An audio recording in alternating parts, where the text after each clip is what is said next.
Hi, everyone, and welcome to another YouTube episode here with me, Christina. I'm the founder of the Castaway Kitchen and author of Made Whole Cookbook, chef, blogger, nutritional therapy practitioner in training. And I recorded one of this more podcast type episode a while ago, and then life got really crazy and I wasn't able to record another one. And as you can see, I'm recording from my bed at the moment.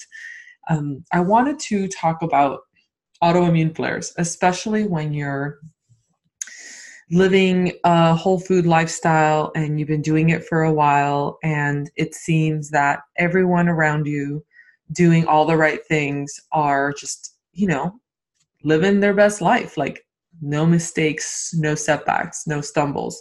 And I'm here because I had an autoimmune flare, which I hadn't had in 2 years. And the reason I hadn't had one in 2 years is because, well, if you've been here for a while, you know that I live my life in a way that really controls my symptoms, and I avoid all my trigger foods.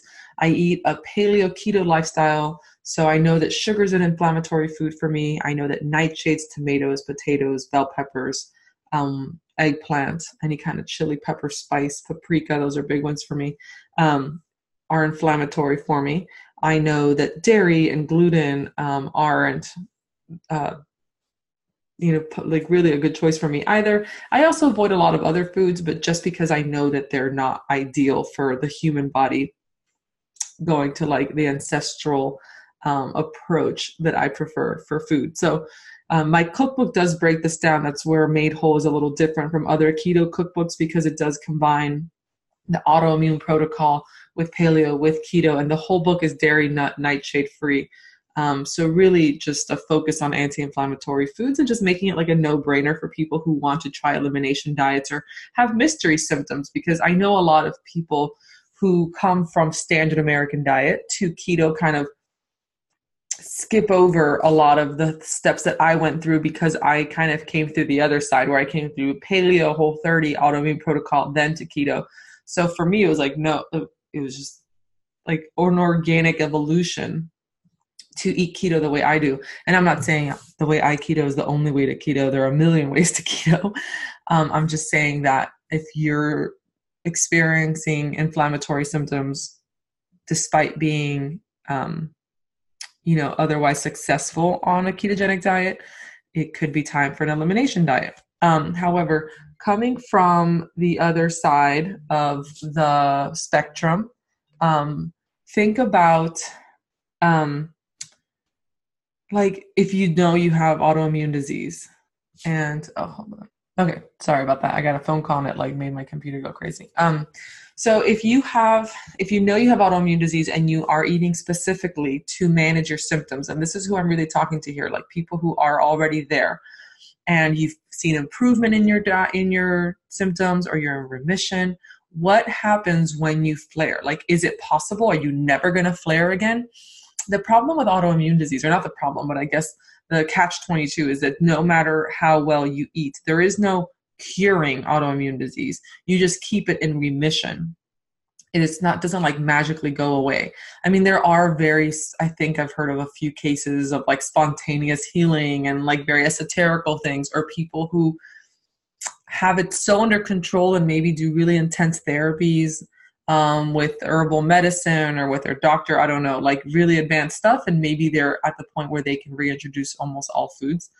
But the most of us aren't going to get there, in the sense that it depends on like resources and time and just how, like, what's the word to say? I don't want to say like how messed up you are because it sounds awful, but like how long you've been sick. Like I'm that person that my body kind of went for 30 years. And so even though I've been doing this for almost 4 years, that's not enough time to reverse all of that. So I always say maybe in another 6 or in another 4 or in another 10 years, I'll be able to eat tomatoes. But right now it's not happening.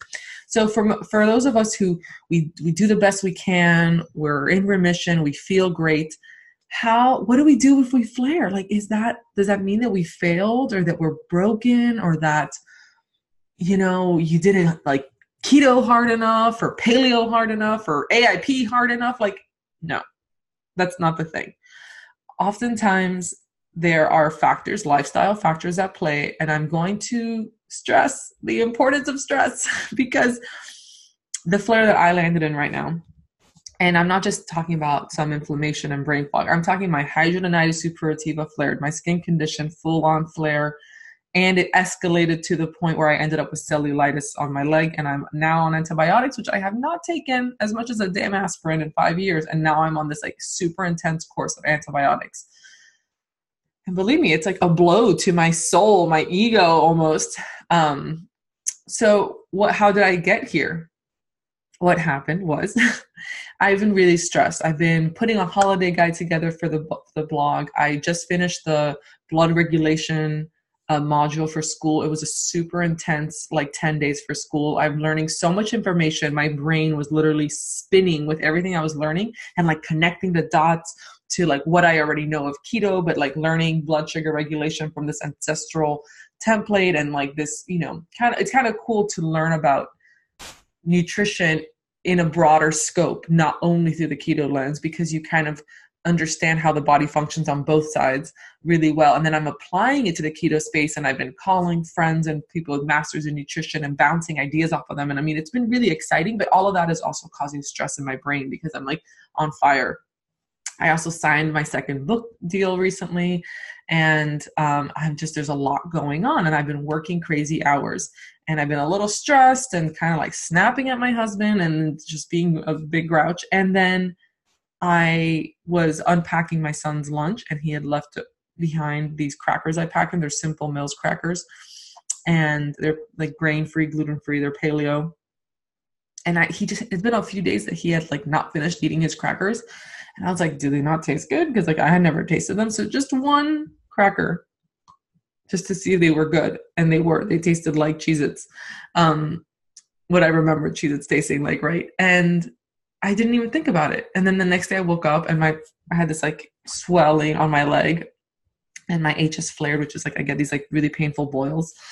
And I was like, what? And I ran to the kitchen and I grabbed the box of crackers. It was the only thing I'd eaten that wasn't like normal in my normal diet, and paprika, so nightshades. And I was like, and granted, I know I've ingested nightshades in the past 2 years accidentally in different points, but because I was not stressed, my body was able to handle it, where this was the perfect storm.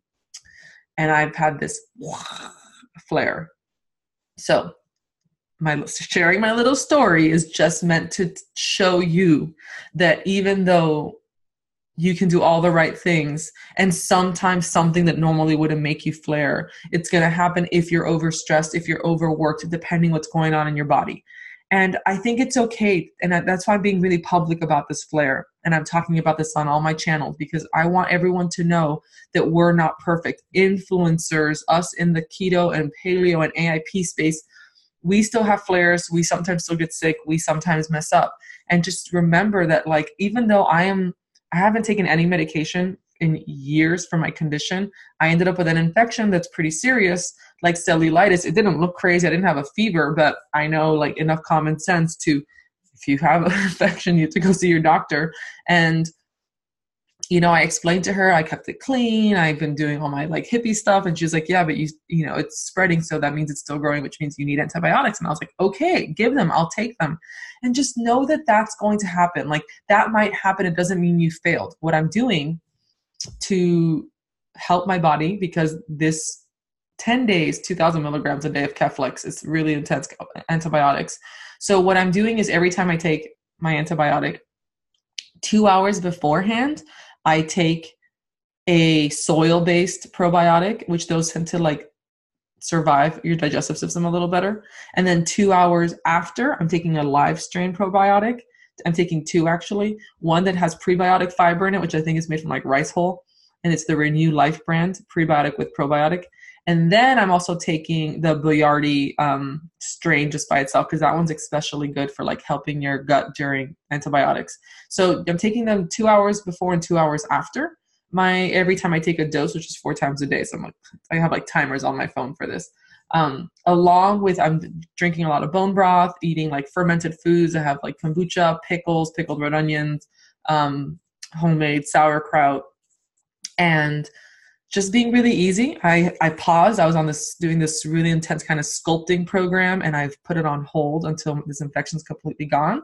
And that's okay, because I'm also eating a little bit less. I've been doing, when I was bedridden for 3 days, I was fasting a lot, and it's okay. Like I'm kind of I was on this like anabolic cycle, building muscle and just going for, a month. And then I ended up in this flare. And so it's okay right now. I'm like in another state and probably in a catabolic state, but that's okay.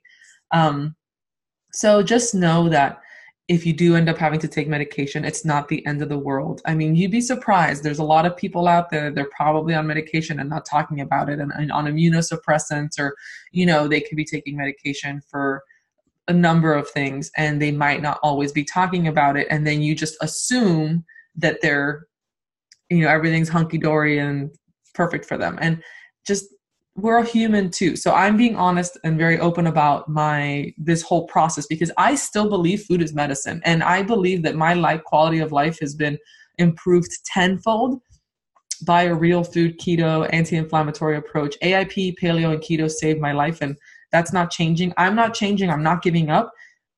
I know that food has changed. And I know that even a food that does harm me caused this flare, along obviously with stress. And so it just reaffirms my belief that I'm doing the right thing. Because imagine if I ate nightshades all the time, I would live with this level of inflammation and pain all the time. I would live susceptible to infection all the time. So we will persevere. So if you are someone with inflammatory symptoms and you're kind of like, what are you talking about, Christina? I don't know what AIP is. AIP stands for the Autoimmune Protocol. And I do have a link. I'll put them in the notes below. Autoimmune Protocol is an elimination diet. It is not a low carb elimination diet, but it just eliminates all foods that are inflammatory or like permeate the gut lining, common allergens, all sorts of things. It's very, very, very, very restrictive, but it works. And then you add foods in one bag at a time, and then that way you know which ones set off your symptoms. And then of course you avoid those. So I've been able to combine AIP and keto for those of us who know that starchy foods don't do our gut health or any favors or our blood sugar regulation. Because spoiler alert, for a lot of us, blood sugar issues cause inflammation too, like if you don't have that under control. I will be doing another episode talking more about blood sugar regulation in the future. I've learned so much from school already, and I can't wait to talk to you guys all about that. And we'll get into the nitty-gritty of cortisol and blood sugar regulation and intermittent fasting and all that. But for now, I just wanted to touch base with you guys, let you know what was going on with me, always being transparent here. And if you want to learn more about elimination diets and how to manage symptoms of autoimmune disease or just mystery symptoms, maybe you have leaky gut going on, especially if you're coming from just a purely ketogenic from standard American diet approach and you're still eating processed foods or a lot of dairy, these foods are common triggers for leaky gut and symptoms of autoimmune disease. Or just like I said, leaky gut is kind of like a precursor to autoimmune disease, where you can get a lot of these like mystery inflammatory symptoms without exactly having a specific condition. So the way I cook is specific to help with those things, right? That's why my message is always real food first and healing through food, because it does work. I will definitely check back in a few days, once these antibiotics start to kick in, and give you guys an update on how I recover from that. I also just had lab work done with my doctor yesterday, luckily before I started the antibiotics. So I'm excited to share the results of my labs too. And yeah, we'll be back soon. As always, thank you for being here, and I hope you guys have a great day. Bye.